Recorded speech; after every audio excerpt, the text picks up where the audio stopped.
이재명 정부가 세 번째 부동산 대책을 내놨는데 앞서 정치권 뉴스에서 보신 것처럼 여러 논란이 있습니다. 관련 내용 정리해 보도록 하겠습니다. 황현규 기자 나와 있습니다. 안녕하세요. 안녕하세요. 자, 이번에 내놓은 부동산 대책 내용이 참 많은데 어떻게 짧게 요약하면 뭐 이거다 있습니까?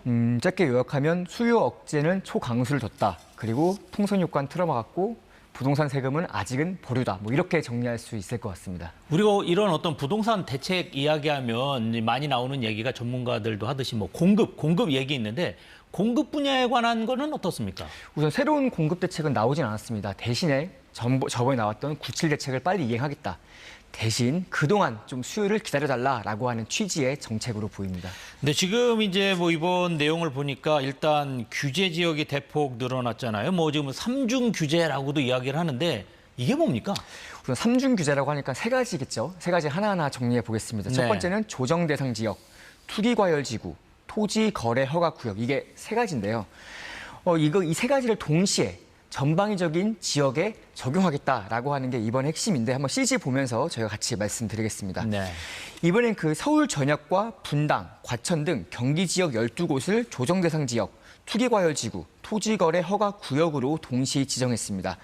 이전에는 강남 3구랑 용산구 이 4개 구만 그렇게 지정됐었는데 네. 이번엔 기초지자체 단위를 다 세보니까 서울 25개 구, 경기 12개 시나 구, 총 37개로 늘었습니다.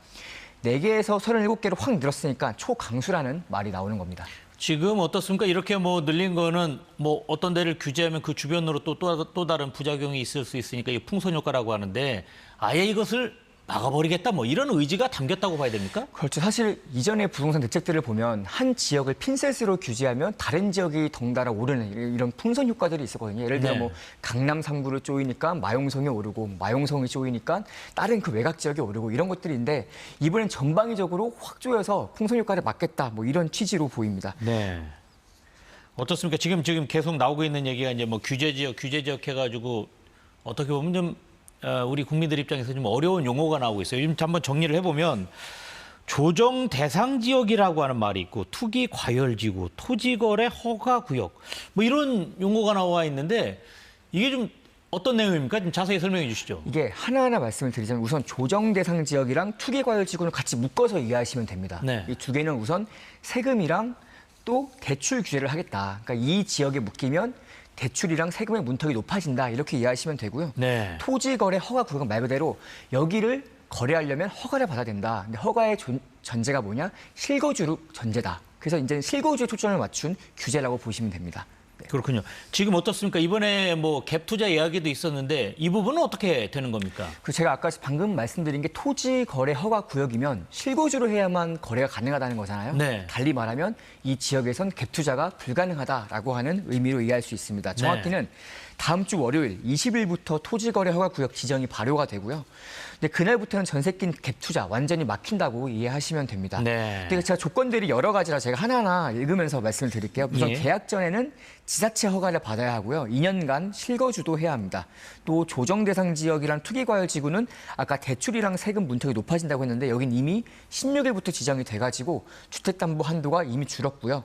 1억 원이 넘는 신용대출이 있으면 1년 동안 주택 구입도 제한되고 다주택자는 취득세랑 양도세가 중과됩니다. 지금 뭐 말씀하신 것처럼 대출에 관한 규제가 지금 다양하게 지금 나오고 있는 상황인데 이 부분 좀 자세히 설명해 주세요. 그 대출도 참 전반적으로 문턱이 높아졌습니다. 네. 이것도 그림 보면서 설명을 드리자면 우선 집값이 10억 원이라면 지금은 규제 지역엔 40%, 4억, 비규제 지역은 7억까지 담보 한도가 나옵니다. 근데 이게 서울 전역과 경기 12곳이 규제 지역이 됐으니까 모두 1과 40%, 4억만 나온다고 이해하면 되고요. 네. 토지 거래 허가 구역은 동시 지정이 되면서 상가랑 비주택까지도 다 LTV 40% 적용된다고 이해하시면 됩니다. 네, 그렇군요. 또 이제는 6.27 대책부터 수도권은 주담대 상한이 6억 원으로 묶였는데 이번엔 더 쪼였습니다. 집값 15억 원 이하는 6억 원이 그대로지만 15억 원이 넘으면 4억 원, 25억이 넘으면 2억 원까지입니다. 다만 생애 최초 대출이나 디딤돌, 보금자리 같은 정책 대출은 이전과 같은 규제가 적용이 안 됩니다. 규제 지역이어도 LTV 70%까지는 대출된다는 얘기입니다. 자, 이번에 전세 대출 그 DSR 규제라고 그러죠. 총부채 원리금 상환 비율. 이런 부분 포함됐죠? 네, 맞습니다. 이게 전세 대출은 이제까지 서민 대출이라고 해가지고 DSR 규제에선 빠졌었거든요. 네. 근데 이게 최근 아시겠지만 전세값이 오르면서 또 그것 따라서 집값이 오르는 계속 이런 현상들이 반복되니까 전세 대출도 DSR에 포함이 됐습니다. 이것도 저희가 그림 보면서 말씀을 드리자면 앞으로는 연소득의 40%까지만 전세 대출을 갚는 데 쓸 수 있습니다. 다만 원리금이 아닌 이자 상환액만 DSR의 규제에 적용되는데요.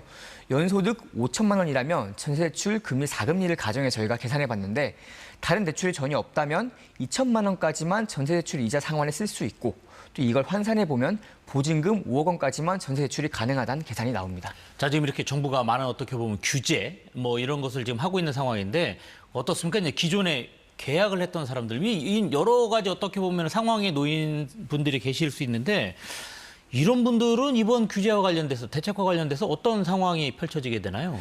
우선 기존에 계약하신 분들은 안심하셔도 됩니다. 네, 기준일이 중요한데요. 대출 규제는 은행 전산에 신청을 했다거나 혹은 계약금을 낸 날짜가 기준이라서 그 전에 이거를 마치신 분들은 그 종전 규제에 적용한다고 볼 수 있고요. 네. 청약도 입주자 모집 공고일을 기준으로 보기 때문에 공고가 15일 이전이면 예정 규정, 또 16일 이후면 새 규정에 적용한다라고 이해하시면 될 것 같습니다. 지금 그런데 또 이제 일부에서는 또 이렇게 정부가 옥죄니까 이거 이렇게 되면 또 임대차 시장 이런 거가 좀 힘들어지는 거 아니냐, 빡빡해지는 거 아니냐 이제 이런 이야기 나오고 있는데 이걸 어떻게 봐야 합니까?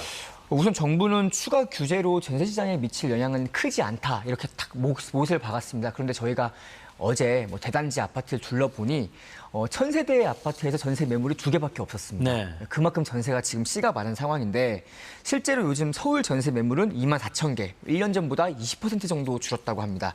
6.27 대책 이후 계속 꾸준히 감소세인데요. 이렇게 전세 낀 매매, 그러니까 이른바 갭 투자가 원천 차단되면서 규제 지역에선 새로운 전월세 물량이 나오기 어렵다 이런 분석들도 나오고 있긴 합니다. 네, 그렇군요. 오늘 여기까지 듣도록 하겠습니다. 지금까지 황현규 기자와 함께했습니다. 고맙습니다.